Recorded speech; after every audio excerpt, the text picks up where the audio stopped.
এদিনে আল্লাহ তাআলা পৃথিবী সৃষ্টি করেছেন, এদিনে আল্লাহ তাআলা পৃথিবী ধ্বংস করবেন, কিয়ামত ঘটাবেন। এদিনেই আদম আলাইহিস সালামকে সৃষ্টি করা হয়েছে, এদিনেই আদম আলাইহিস সালামকে জান্নাত থেকে দুনিয়ায় পাঠানো হয়েছে, এদিনেই ইব্রাহিম আলাইহিস সালাম নমরুদের অগ্নিকুণ্ড হতে মুক্ত পেয়েছে, এদিনেই হযরত ইউনূস আলাইহিস সালাম মাছের পেট থেকে পরিত্রাণ লাভ করেছে। এগুলো সব ভুয়া কথা, এগুলো জাল হাদিস বর্ণনা করা হয় আমাদের সামনে। যেদিন হতে আমি আল্লাহ তাআলা আসমান সৃষ্টি করেছি, জমিন সৃষ্টি করেছি, সেদিন হতে আমি আল্লাহ তোমাদের জন্য বছরে 12টা মাস নির্ধারণ করে দিয়েছি। এরপর মহান আল্লাহ পাক রব্বুল আলামিন ঘোষণা দেন, মিনহা আরবাআতুন হুরুম, এই 12টা মাসের মধ্যে 4টি মাসকে আমি তোমাদের জন্য সম্মানিত করলাম। এই 4টি সম্মানিত মাস অধিক গুরুত্বপূর্ণ, ফজিলতপূর্ণ, মর্যাদাপূর্ণ। মুহররম, রজব, জিলকদ, জিলহজ, এই 4টি মাসকে আল্লাহ তাআলা আমাদের জন্য অধিক সম্মানিত করেছেন। আমরা আজকে আরবি মাসের প্রথম মাস মুহররম মাসের উপর অতিবাহিত হচ্ছি। এই মাসের একটি দিন আছে যাকে আশুরার দিন বলা হয়। এর গুরুত্ব ও ফজিলত অনেক। তবে প্রথমে বলে নেই, এই দিন সম্পর্কে কিছু ভুল ধারণা আমাদের মধ্যে আছে।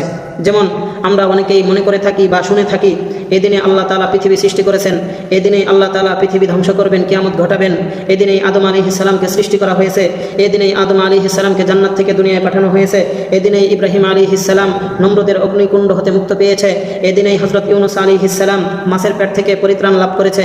এগুলো সব ভুয়া কথা, এগুলো জাল হাদিস বর্ণনা করা হয় আমাদের সামনে। তবে যেই হাদিস রাসূলুল্লাহ সাল্লাল্লাহু আলাইহি ওয়াসাল্লামের মুখে পাওয়া যায় তা হলো পয়গম্বর মূসা আলাইহিস সালাম এবং ফেরাউনের কথা। চলুন আমরা হাদিসের ভিত্তিতে সেই কথাগুলো শুনে নিই। হযরত ইবনে আব্বাস রাদিয়াল্লাহু তাআলা আনহু বলেন, রাসূলুল্লাহ সাল্লাল্লাহু আলাইহি ওয়াসাল্লাম যখন মক্কা থেকে মদিনায় হিজরত করলেন, নবীজি তখন দেখলেন ফাওয়াজাদাল ইয়াহুদা সিয়ামান ইয়াউমা আশুরা। নবীজি মক্কা থেকে মদিনায় যাওয়ার পর দেখলেন মদিনার ইহুদি খ্রিস্টানরা আশুরার দিন রোজা রেখেছে। নবী সাল্লাল্লাহু আলাইহি ওয়াসাল্লাম তাদের রোজা রাখা দেখে তাদেরকে জিজ্ঞাসা করলেন, মা হাদাল ইয়াউমুল্লাযী তাসুমুনাহু, ও মদিনার ইহুদিরা, মদিনার খ্রিস্টানরা, তোমরা আজকে কি কারণে রোজা রেখেছো?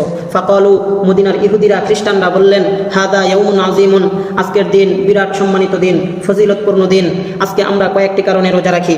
নবীজি তাদেরকে জিজ্ঞাসা করলেন, কি কি কারণে রোজা রাখো আমাকে বলো।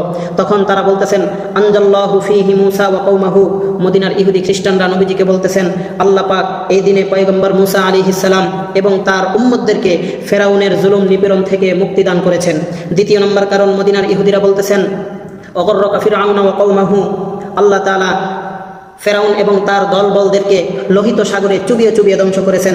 ফাসামাহু মূসা শুকরান, আর এই জন্য পয়গম্বর মূসা আলাইহিস সালাম আল্লাহর শুকরিয়া আদায়ের জন্য আজকের দিন রোজা রেখেছিলেন।